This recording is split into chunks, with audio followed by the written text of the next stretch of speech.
Toi c'est qui? Toi c'est qui? Toi c'est qui? Toi c'est qui? Toi c'est qui? Moi c'est. Moi c'est. Toi c'est qui? Toi c'est qui? Toi c'est qui? Toi c'est qui? Toi c'est qui? Moi c'est un artisan. Moi c'est un artiste. Moi c'est l'émission des artistes et artisans haïtiens qui passe tous les samedis soirs à 7h. Cette émission est animée par Florence Augustin. À cette époque-là, à ce moment-là, comme la plupart de mes camarades, nous nous considérions, je dirais, comme des étalons. Pas vrai? Des Don Juan. Mesdames, Mesdemoiselles, Messieurs, bonsoir. Très heureuse de vous retrouver à une nouvelle édition de l'émission Moi c'est. Ce soir, nous allons parler de littérature, mémoire littéraire, de souvenirs, de récits, ou pour être plus précis, d'événements passés.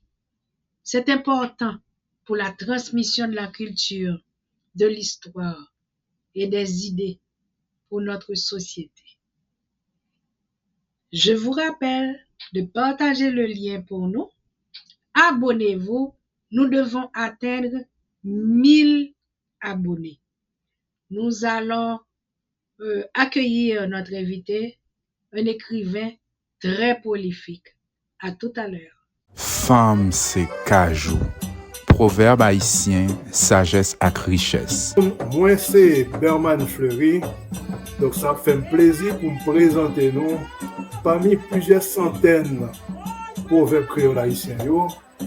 On sélection de bons proverbes pour aider la vie meilleure pour tout le monde. Il faut me dire que proverbes, on choisit à partir de livre ça.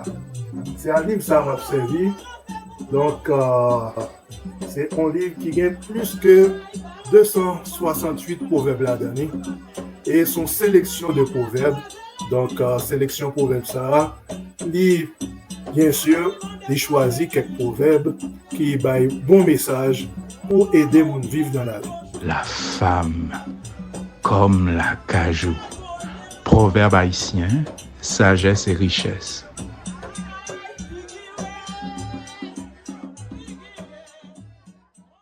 Bonsoir, notre invité. Alors, qui mounouye? Moi, c'est Gabriel Toussaint Guillaume. Bonsoir, Gabriel Toussaint Guillaume. Très heureuse de te recevoir à cette nouvelle édition de l'émission Moi c'est. Avant de commencer notre entrevue, je vais te donner le proverbe de notre ami Berman Fleury.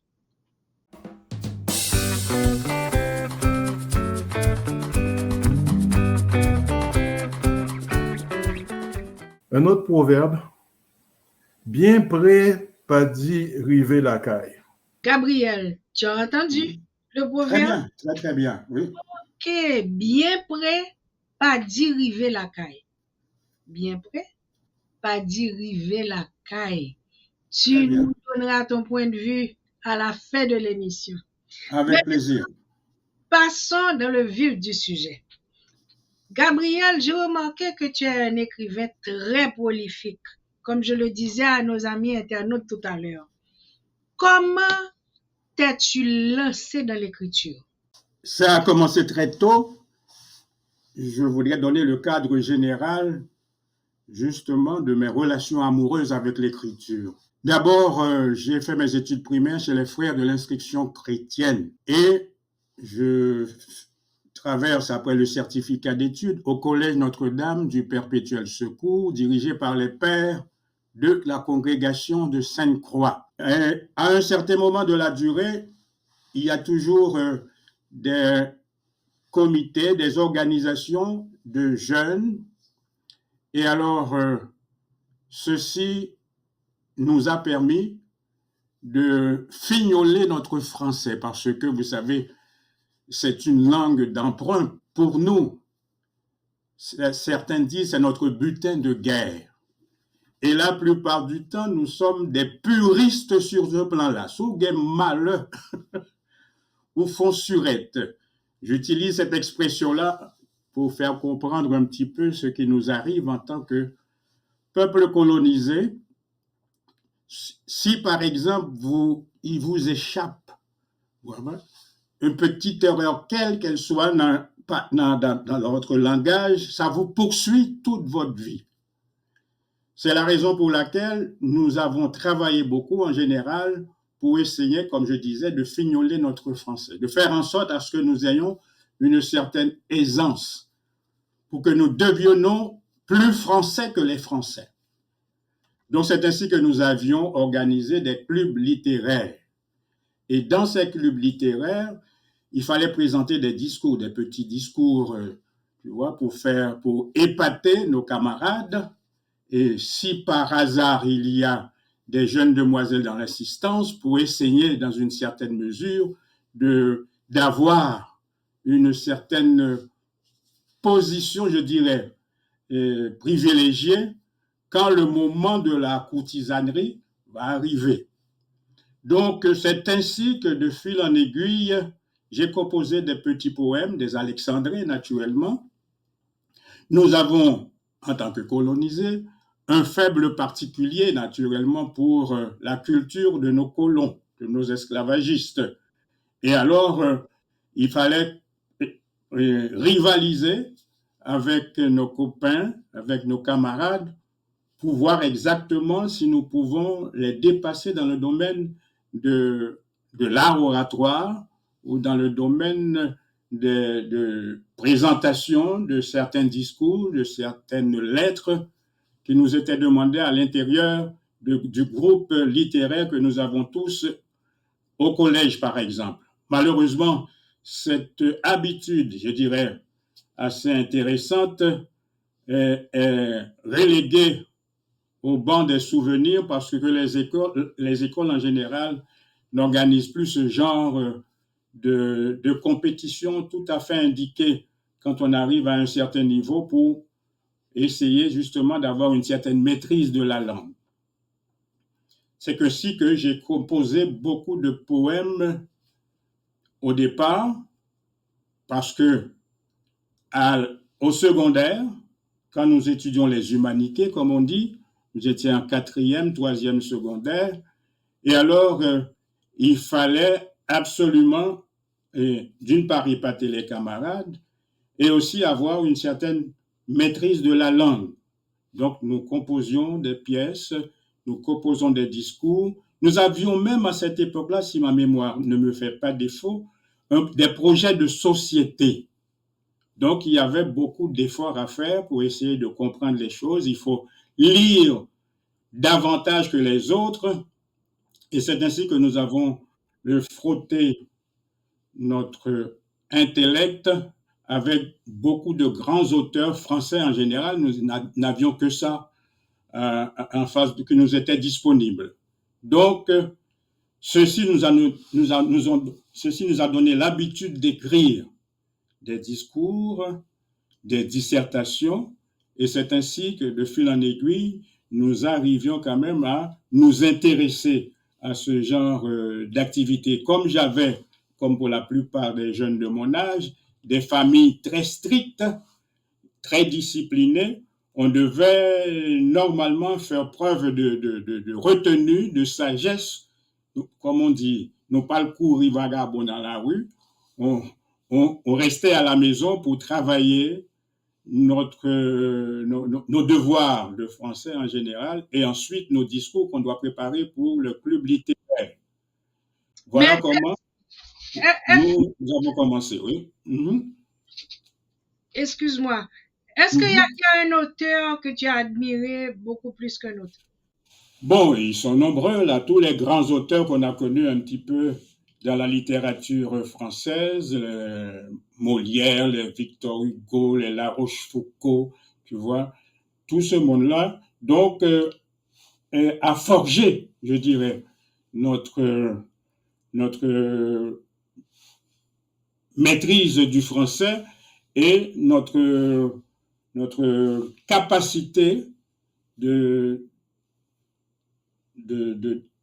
décortiquer un petit peu ce que nous pouvons avoir comme présentation, tant sur le plan des grands problèmes humains sur le plan philosophique, sur le plan théologique. Donc, ceci nous a déboussé le terrain pour que nous puissions parvenir à cette maîtrise des grands problèmes humains. Donc, déjà, cette facilité avec les auteurs français nous était très utile en ce sens. Bien que déjà, nous avons perdu pratiquement ce qu'on appelle l'esprit critique qui nous permettait un petit peu de faire la part des choses, mais c'était le seul référence que nous avions en ce temps-là. Donc, nous travaillons justement sur les différentes choses qui nous étaient prodiguées par nos professeurs d'abord, et nous avions développé une certaine exigence de ce côté pour essayer un petit peu d'aller au fond des choses avec les dissertations que nous avions comme devoir de maison, et ensuite pour nos différentes démarches, je dirais, parascolaires dans notre club littéraire.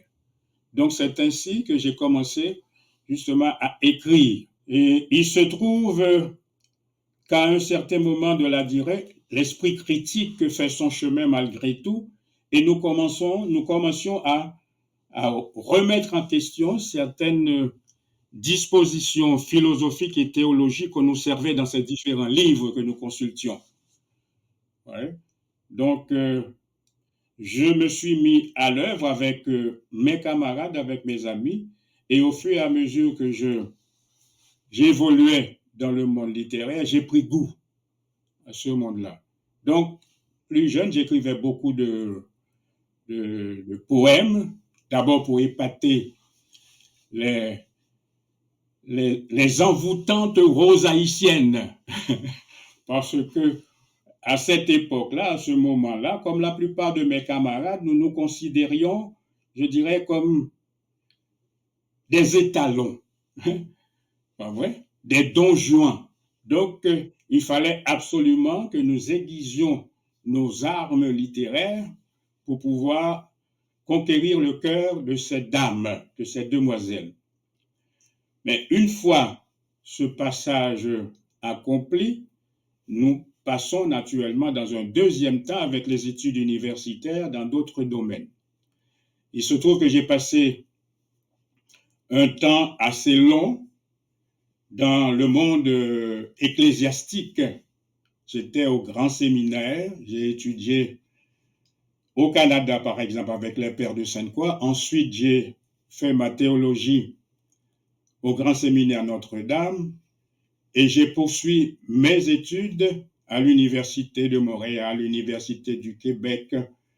Et puis, sur le plan professionnel, quand j'ai fini mon expérience, quand j'ai mis fin à mon expérience ecclésiastique, le grand séminaire, j'ai côtoyé pas mal d'amis comme ça, en particulier des prêtres haïtiens qui étaient également au Canada.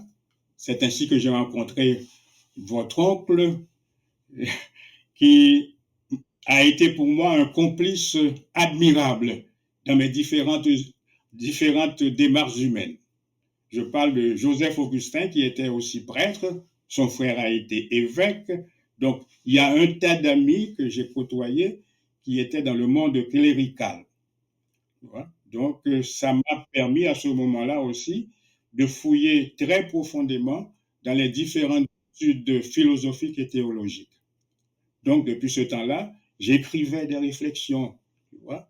Je mettais peut-être en question certaines choses et j'essayais, dans la mesure du possible, avec mes expériences personnelles et mes intuitions aussi, faire en sorte à pouvoir présenter d'autres aspects de ces grandes études philosophiques et théologiques.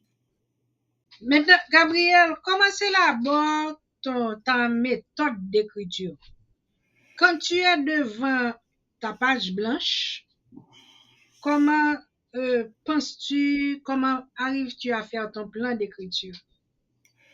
Bon, en général, j'ai un esprit très ouvert. Je lisais beaucoup, d'abord. Et deuxièmement, je m'efforçais dans une certaine mesure d'aller beaucoup plus loin de ce que me proposent mes lectures. La remise en question était pour moi une arme que je privilégiais. Je n'accepte pas tout et je n'arrivais pas à ingurgiter tout. Il y a toujours une sorte de remise en question. Et quand une idée me vient en tête, à partir même d'une simple expression, tu vois, on dit là, en général que les mots ne sont pas neutres. Les expressions parlent. Il y a des paroles de liberté, il y a des paroles qui libèrent. Tu vois, donc à chaque expression que j'entends, que je reçois, il passe par le tamis de mon intelligence critique et j'essaie d'élaborer encore un petit peu davantage. Et je dirais comme l'autre, là, il y a une certaine madame, comment elle s'appelle encore? J'avais noté son nom quelque part, si je peux la retrouver. S'appelle, laissez-moi trouver ça, madame Antonine Maillet. C'est une dame que j'apprécie beaucoup. Elle a dit que elle écrit pour compléter la création et apporter un 8e jour au travail du divin créateur. Moi, j'aurais pu dire la même chose. Je suis parvenu à cette conviction que nous sommes des partenaires du créateur. Et je vais même plus loin. Je dis, nous avons été choisis non seulement pour être partenaires dans la création, mais également partenaires dans la rédemption. D'une part, au niveau de la création, nous continuons par notre travail et surtout par les travaux artistiques, les belles lettres qu'on appelle ça, il y a une création qui se fait. Je regarde très souvent certains écrits et je trouve ça formidable. Il y a toujours quelque chose à dire. Il y a une nouvelle découverte à proposer. Dans toute démarche de réflexion, ça n'aboutit jamais. Naturellement, notre réalité humaine nous dit que tout est relatif en ce bas monde. C'est-à-dire, c'est jamais absolu. On ne peut jamais penser qu'on a tout dit. C'est pourquoi c'est extrêmement dangereux pour certaines personnalités ou bien pour certains pays de penser qu'ils sont le next plus ultra de l'intelligence et qu'avec eux, c'est fini une fois pour toutes. Ils ont tout dit, ils ont tout fait, ils ont tout compris. Mais non, il y aura toujours quelque chose à apprendre, tout quelque chose à découvrir. Alors, peut-être que j'ai mal formulé ma question. Côté pratique, comment travailles-tu? Tu as une idée, tu as un thème. Voilà, non, je t'ai dit. L'idée est venue, ou bien le mot qui est prononcé, automatiquement crée chez moi une obligation d'aller au-delà de ce que j'ai entendu. Ok. C'est comme disait l'autre, c'est les gens qui font de la philosophie connaissent très bien l'allégorie de la caverne de Platon. Platon nous explique que le réel que nous voyons avec nos yeux de chair ordinairement n'est pas nécessairement le réel. Ce sont des ombres du réel. C'est pourquoi on parle justement de l'allégorie de la caverne que le philosophe Platon nous a présenté de façon très intelligente. Nous vivons dans une caverne. Et il y a des ombres qui flânent sur le mur de la caverne, mais qui ne sont que les reflets des réalités dont les ombres produites par le travail des rayons de soleil. Et puis, nous imaginons très souvent que ces ombres-là constituent la réalité. Mais non. Je pense au fur et à mesure qu'on arrive à comprendre ces choses-là, cette réalité va au-delà de nos capacités de perception, de conception, de vision des choses. C'est pourquoi, justement, je n'arrive pas de finir d'écrire. Il y a une sorte d'obsession chez moi. Et dernièrement, j'ai écouté une vidéo, on en voit tellement de vidéos ces temps-ci, un bonhomme qui expliquait que vers les 3h et 4h du matin, ce sont les heures les plus propices pour découvrir des choses nouvelles. Il y a sans doute des vibrations, parce que les vibrations font partie de notre réalité humaine. Et si nous avons l'esprit suffisamment ouvert, nous pouvons capter ces vibrations-là. Et c'est ce qui m'arrive la plupart du temps, vers 3h, 4h du matin, je me réveille et puis je me vois en train de réfléchir sur des choses qui m'arrivent de façon, je dirais, très brutale. Et je ne peux plus m'endormir, il faut que j'aille élaborer sur cette question-là. C'est pourquoi je ne finis jamais d'écrire et ça me fait plaisir, surtout à mon âge avancé, mon âge certain.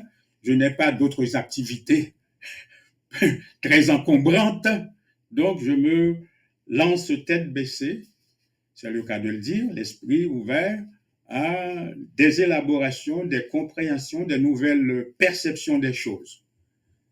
C'est comme ça que j'écris en général et je continue à écrire jusqu'à présent.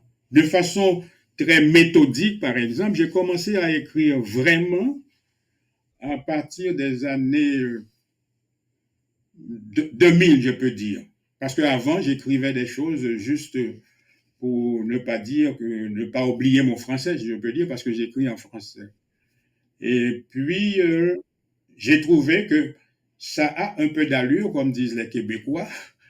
Ça a de l'allure, et puis j'ai décidé maintenant de me lancer dans la publication. C'est ainsi que je suis arrivé à une quinzaine de livres vraiment terminés.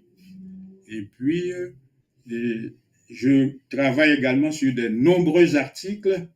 Je peux écrire 3 à 4 articles par semaine. Le simple mot que j'entends, je réfléchis sur le mot et ça donne l'occasion d'écrire toute une page, 2 pages sur cette expression-là ou cet événement qui arrive.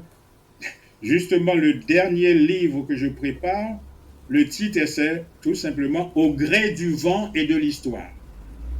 On va revenir à ça tout à l'heure. On va C'est faire ça. notre première pause. Tu as parlé de tes 15 titres. On va en parler un petit peu. Et puis, D'accord. on va montrer aux internautes ce que tu as écrit. On va discuter de tes livres. Très bien. À tout à l'heure. À tout à l'heure. En cette année 2024, nous célébrons 220 ans d'indépendance. Mais la question se pose, qui sommes-nous vraiment? Face à une crise identitaire profonde, Espace culturel Vertière présente Zentrailles 2024.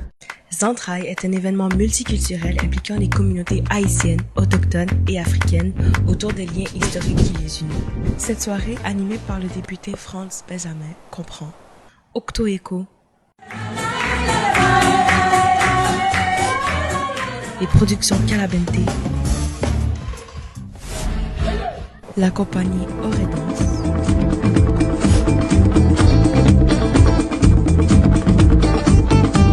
Vitova Oba.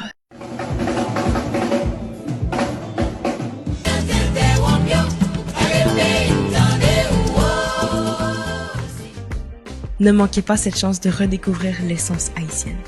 On se retrouve le 16 novembre à la salle Sylvain Lelièvre du Collège Maisonneuve.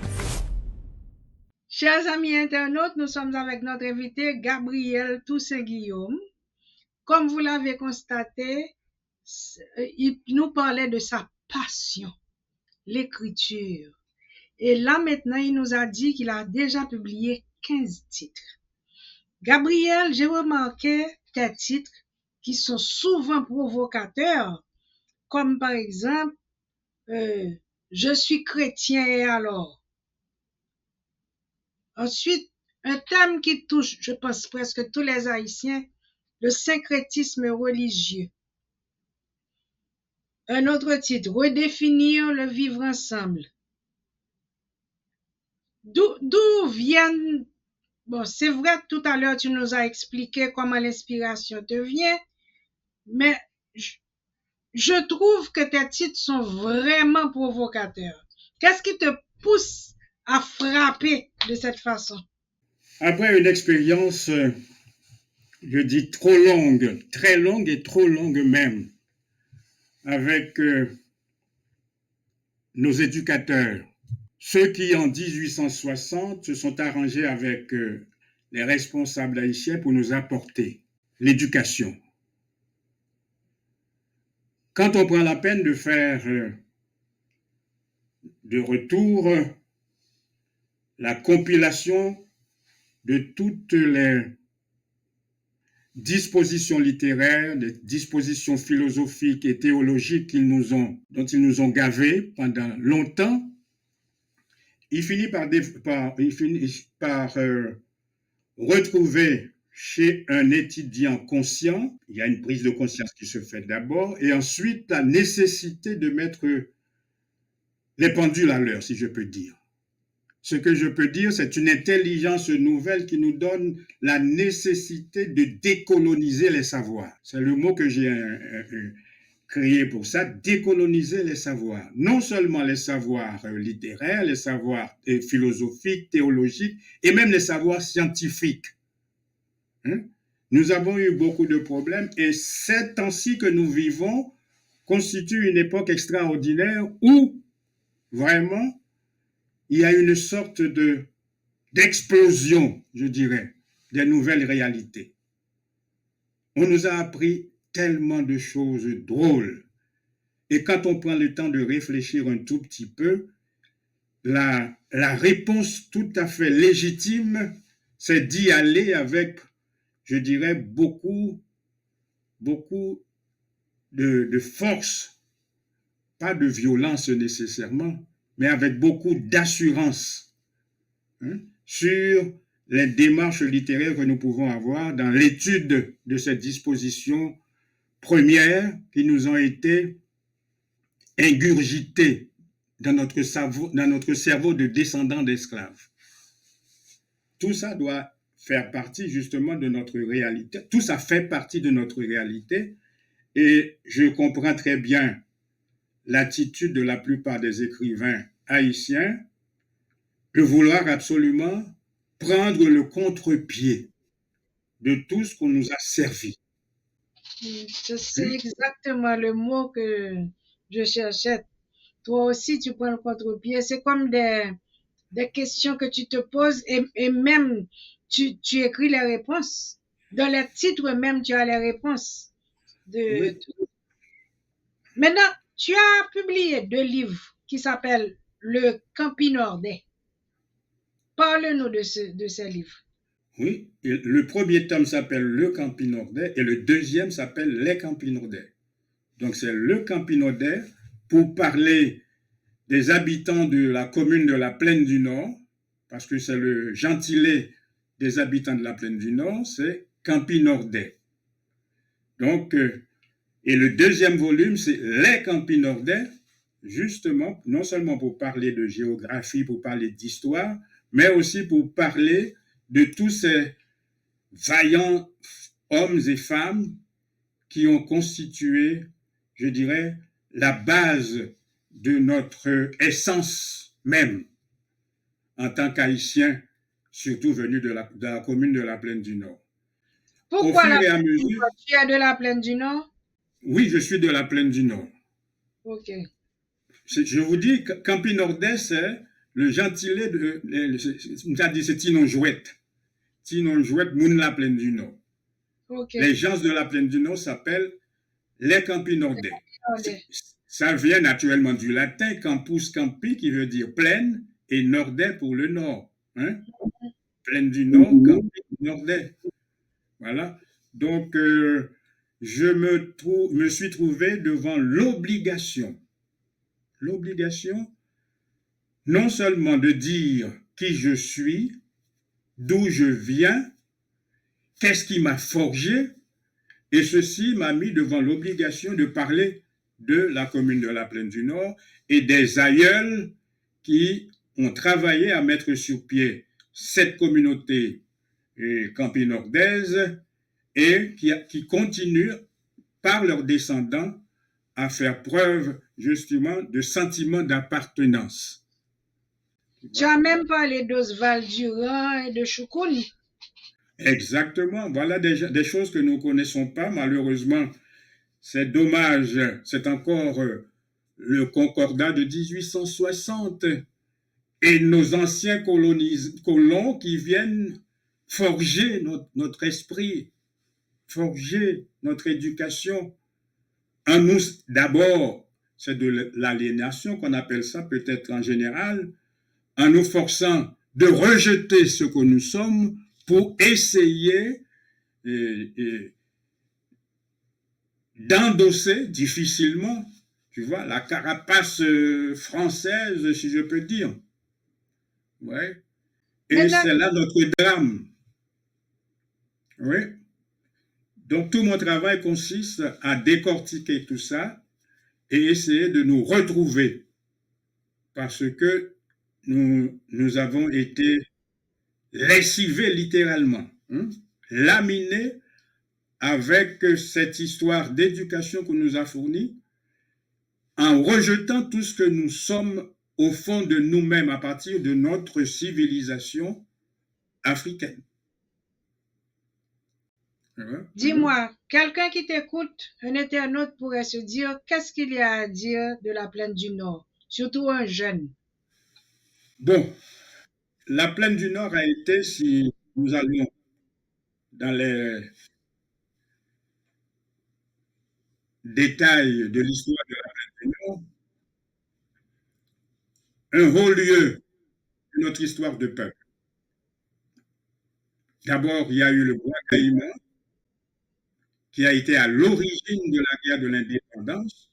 C'était pas simplement une cérémonie religieuse du vaudou, c'est aussi un congrès de tous les représentants des habitations, des plantations de toutes les régions de l'île. Et les esclaves venaient même de l'Est, c'est-à-dire là où se trouve la Dominicanie maintenant, Saint-Domingue, pour participer à la fameuse rencontre de Dubois Caïman.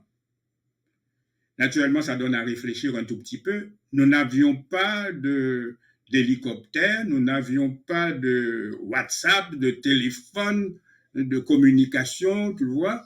Donc, comment les gens ont pu faire pour arriver rapidement à Bois Caïman et retourner aussi rapidement dans leur habitation, parce que si votre présence est remarquée, votre absence est remarquée sur la plantation, c'est un crime.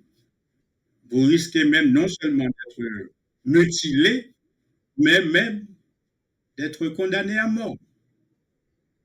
Parce qu'on ne doit pas laisser les limites de la plantation. Donc, tu racontes tout ça dans le livre? Tout ça. Tout ça. Je parle du Bois Caïman, je parle de Bassin Saint-Jacques, je parle de la Soufrière, je parle de Breda, parce que justement, tout ça fait partie de la plaine du Nord. Et comme vous avez fait allusion tout à l'heure de Choukoun, notre grand poète Oswald Durand, un homme capois, un homme du Cap haïtien, est tombé amoureuse d'une marabout hors pair, 18 carats. Tu vois? Donc, et puis, ceci a donné lieu justement à une composition littéraire, à une chanson qui est très connue à travers le monde. Choukoun, c'est ton marabout, yeux éclairés comme chandelle. Mais malheureusement, il y a toujours des profiteurs qui ont utilisé cette musique pour la faire leur. Donc c'est pour ça qu'on dirait les liés au bird en passant de la... Donc ça arrive très souvent dans la relation que nous avions avec les colonisateurs en général. Ils nous prennent tout ce que nous avons de richesses, et je parle de toutes les richesses culturelles, sans compter les richesses matérielles, et puis qui deviennent les leurs. Et puis, malhonnêtement, ils ajoutent par la volonté de Dieu. Nous, là, ça devient grave. Je ne sais pas de quel Dieu il parle.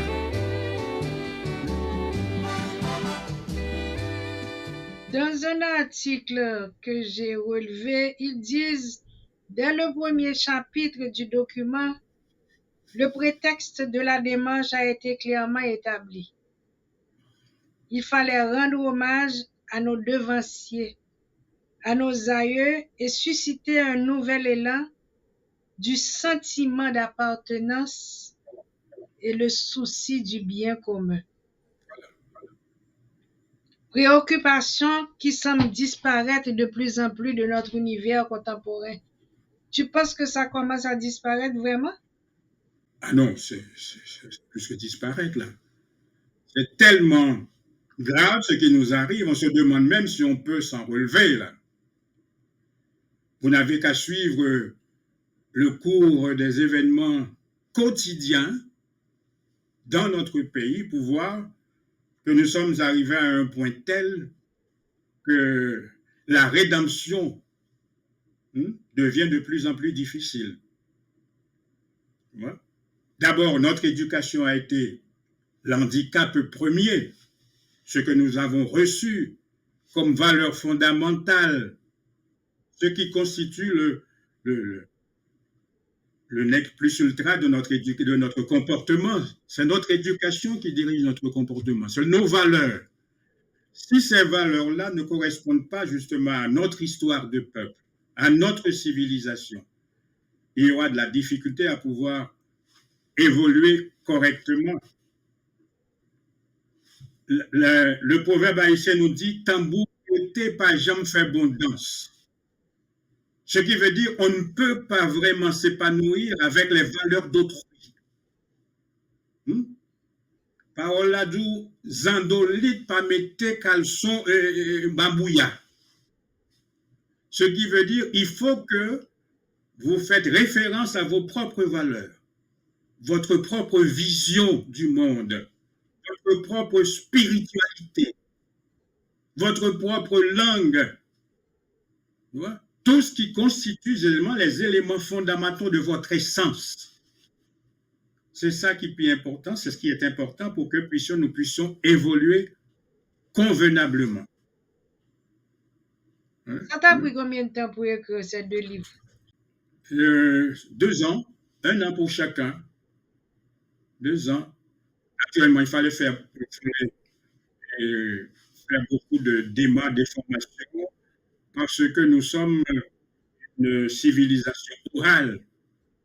Donc, ce qui veut dire qu'il n'y a pas de pièce écrite, il n'y a pas de document certain, avéré, qui puisse nous permettre de faire une présentation exhaustive de la commune de la Plaine du Nord que je vais présenter. Mais, à partir justement de ce que j'ai recueilli à partir des aïeuls, des parents, des grands-parents, donc ça m'a permis un petit peu de présenter une image, je dirais, plus réelle de la Plaine du Nord, de la commune de la Plaine du Nord, et ce que nous sommes vraiment comme Campinotais, et ensuite comme Haïtiens. Ouais. Je vois que tu as cité beaucoup de noms dans le livre. En fait, tu nous as donné un aperçu tout à l'heure. Il y aura Varius Jean-Gilles, Pierre Laguerre, Séphirin Thomas, Michel Timoléon, Monsieur et Madame Chérimont, Osias, Monsieur et Madame Guillaume. Ils sont tous parents à toi?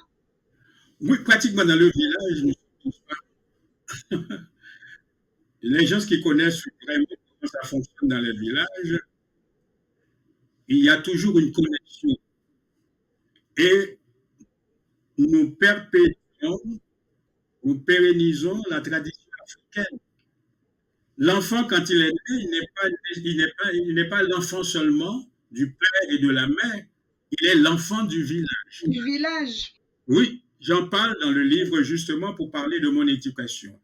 Pourquoi j'écris ce livre? C'est pour rendre hommage, un devoir de mémoire, d'estime et de reconnaissance à tous ceux qui ont participé à notre éducation.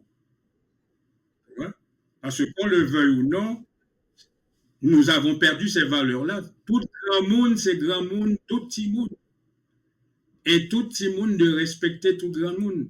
En ce sens, il y a les valeurs, je dirais, de respect et de révérence à tous ceux qui nous ont devancés, qui ont de l'expérience. Et puis, tout le monde avait les mêmes valeurs. Le grand problème présentement, c'est qu'il y a des valeurs à la maison, il y a des valeurs à l'école, il y a des valeurs à l'église, il y a des valeurs dans la politique. Donc, ce qui veut dire nous gailler. Hein? On est complètement perdu dans ce tourbillon de valeurs. Voilà. On va faire la deuxième pause, Gabriel. On fait la deuxième pause. À votre convenance. On parle de tes projets.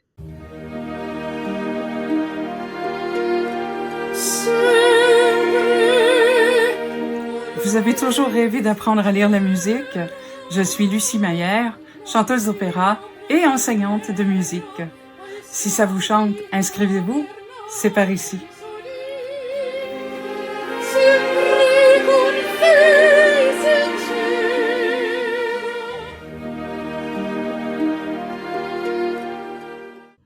Chers amis internautes, nous sommes avec Gabriel Toussaint-Guillaume. Je répète ce qu'il a dit dans son livre Les Campinordais.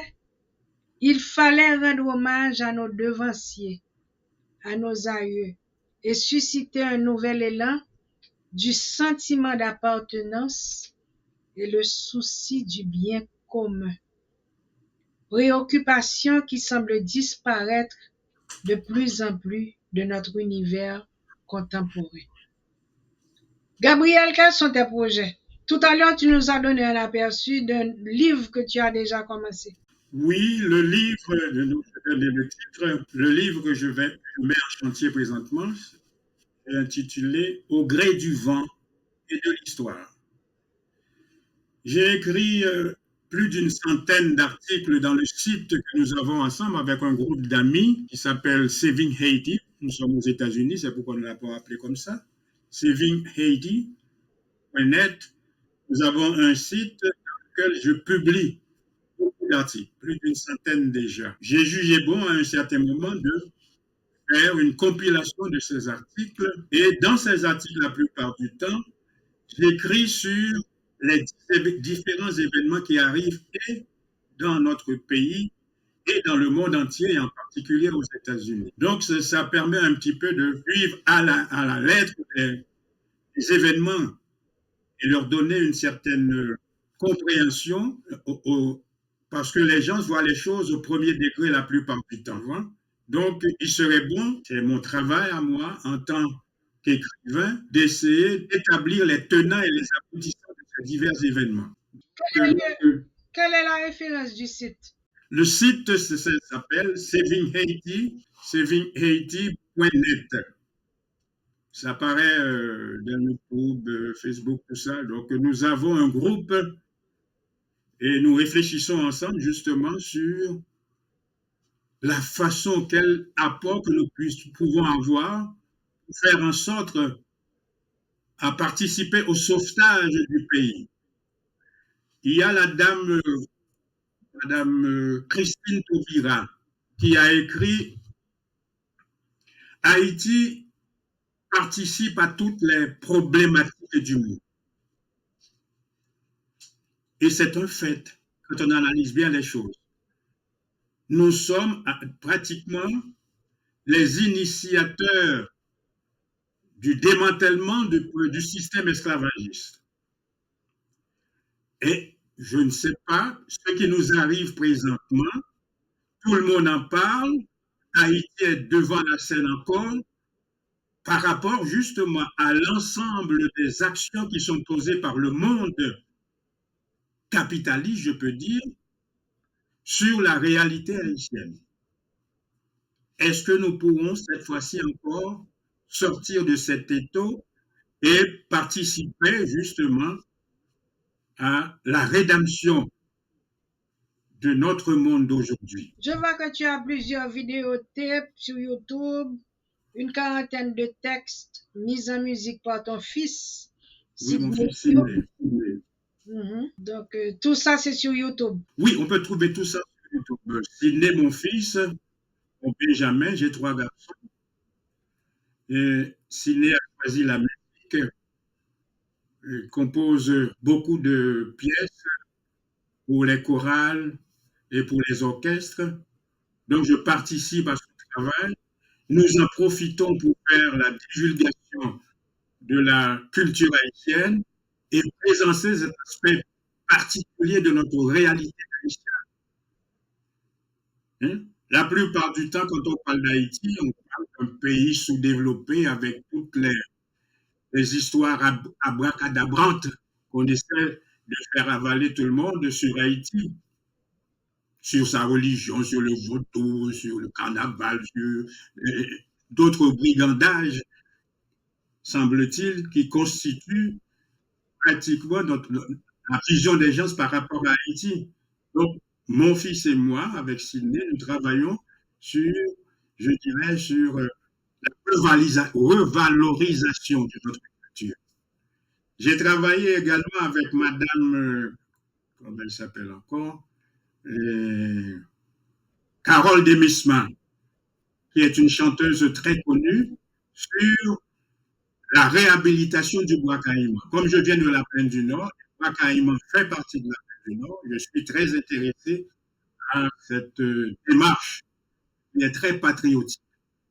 Mais malheureusement, la actuelle, contemporaine, ne facilite pas les percées, comme dirait l'autre, l'ouverturienne, qui pourrait nous mettre en état de réhabiliter les hauts lieux de notre histoire.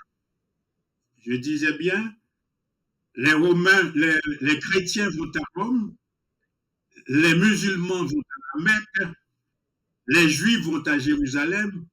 Pourquoi les Noirs n'iraient pas à Ouakaïma, à Haïti? Voilà notre problème. Et c'est là que nous voulons mettre le paquet pour que nous parviendrons à jouer le rôle que l'univers a voulu que nous jouions dans l'évolution du monde. On va parler du proverbe, Gabriel. Je À t'avais votre dit, contenance, oui, oui. bien prêt, pas diriger la caille. Bien prêt, pas diriger la caille. Oui, je connais très bien ce proverbe, mais il y a peut-être une petite nuance que je pourrais apporter. Je ne sais pas, par exemple, il y a une différence entre les proverbes du Nord et ceux du Sud, par exemple. Bola Kaimwe, chez moi, dans le Nord surtout, on dit bien prêt, pas la caille. Bien prêt, pas la caille. Bon. Ordinairement, les proverbes sont la manifestation de la sagesse culturelle d'un peuple. Même dans la Bible, on trouve beaucoup de proverbes. Dans la civilisation européenne, on trouve beaucoup de proverbes. Donc, nous aussi, en Haïti, nous avons beaucoup de proverbes. Et je disais tantôt, dans notre conversation hors micro, que quand on considère les héritiers authentiques de la civilisation africaine en Haïti, donc les civilisations haïtiennes, les campagnards en général ne parlent pas, je dirais, de façon directe.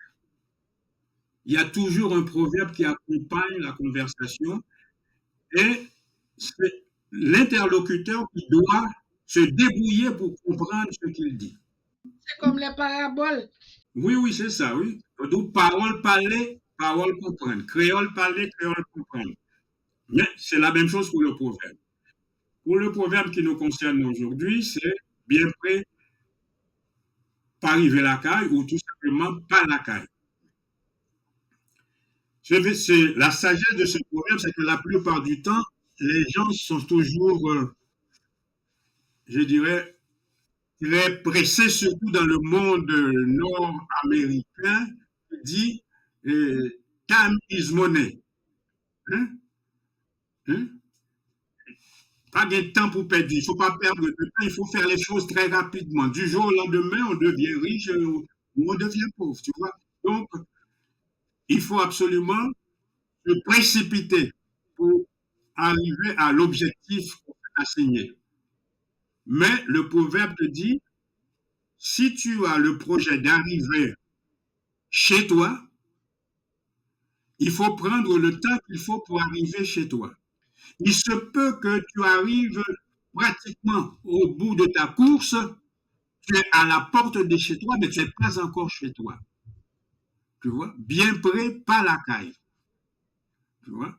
Donc, il faut toujours avoir suffisamment de circonspection pour comprendre qu'il faut tout faire ce qu'on doit faire pour aboutir à ce à quoi nous visons notre démarche. Écoutons les explications de Berman Fleury.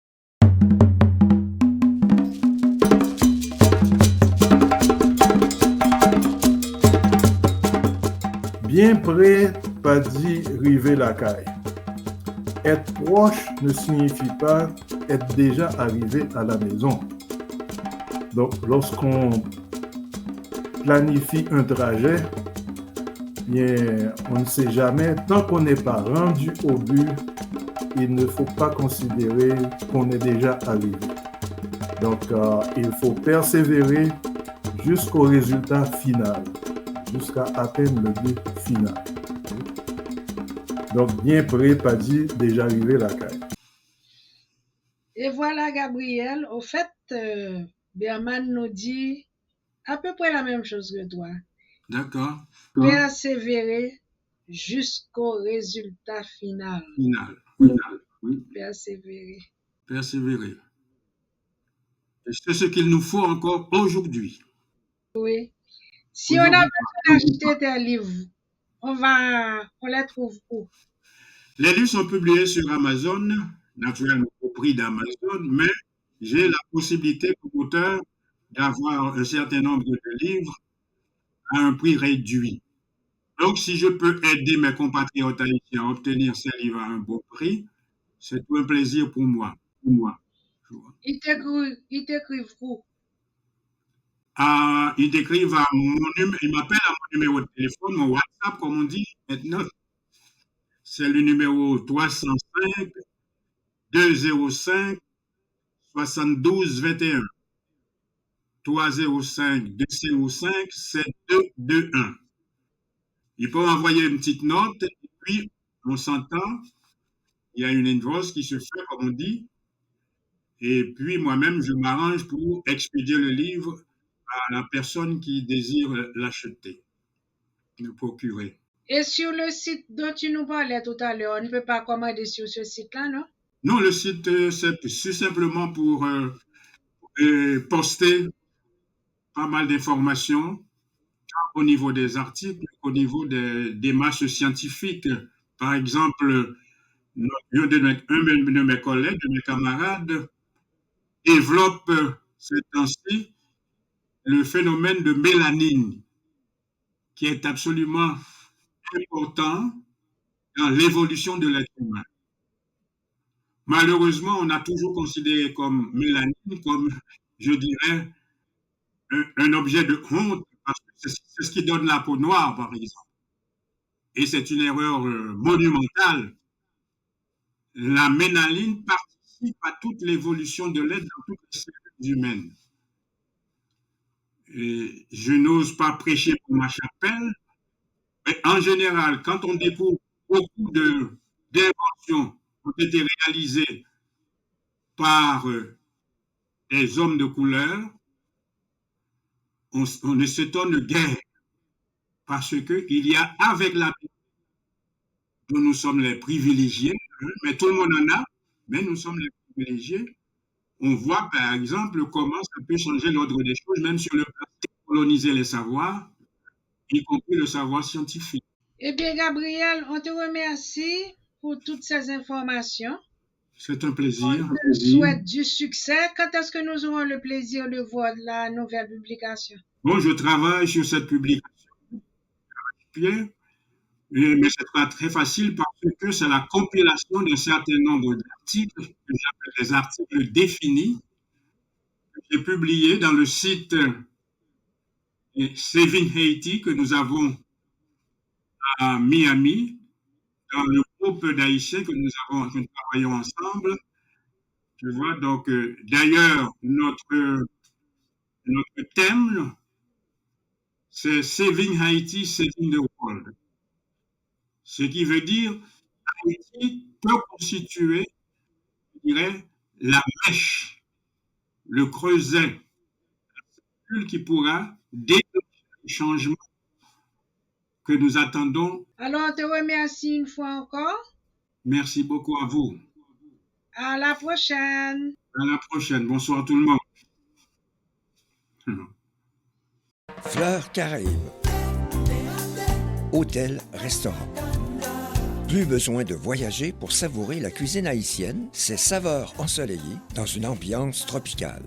Brunch tous les dimanches de 9h à 13h.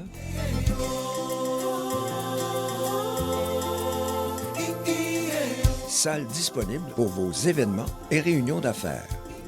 Fleurs Caraïbes est une expérience à vivre à Saint-Alexandre.